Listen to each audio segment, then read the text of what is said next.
જય હિન્દ, જય જય ગરવી ગુજરાત. હું ગીતા રબારી.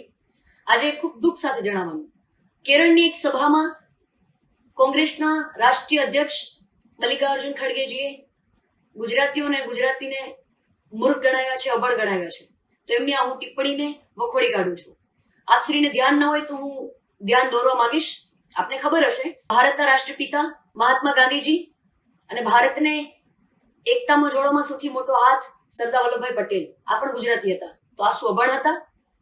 દેશના રાજનૈતિક ક્ષેત્રમાં યા તો ઉદ્યોગ ક્ષેત્રમાં સૌથી મોટા દિગ્ગજ નામો આવે તો એ ગુજરાતી છે. તો એ શું અભણ છે? મલ્લિકાર્જુન ખડગેજી, આપની ભાષામાં ભાષણ આપવામાં આપ મર્યાદા ચૂક્યા છો, જેથી તમે મહાન ગુજરાતી અને મહાન ગુજરાતને અપમાનિત કર્યું છે.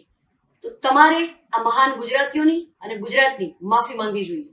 તો સાંભળી લો ખડગેજી, હું એક ભણેલી ગણેલી ગુજરાતી છું અને મારા ગુજરાતીઓ પણ ભણેલા ગણેલા છે.